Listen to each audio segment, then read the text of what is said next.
Now, this is for those of you that have medical reports or medical debt, and you didn't get it off your original 30-day notice.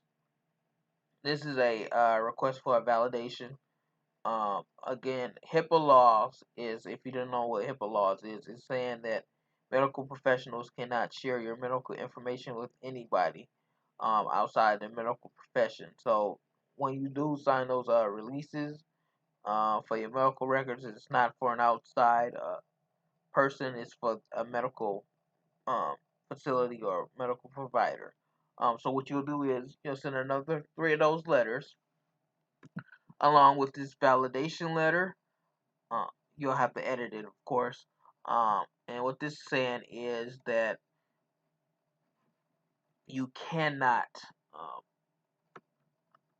give my information to any outside person.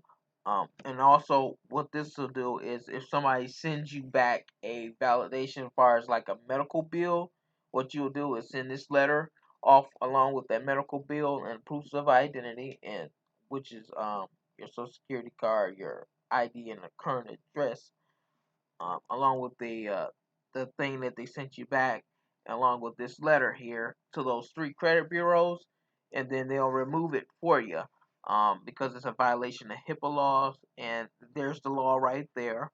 Um, and then it just tells them they're in a violation of a credit law.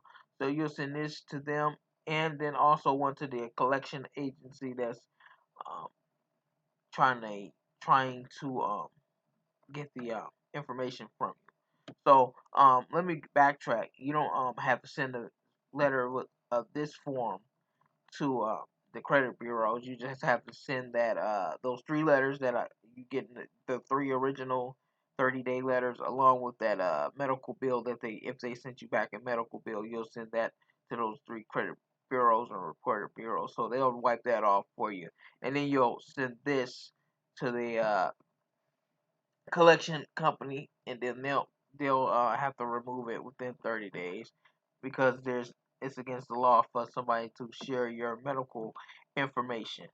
And I'll leave this letter with along with this video, so you can also download it if you need to retype it, or re-edit it using Microsoft Word or whatever you have.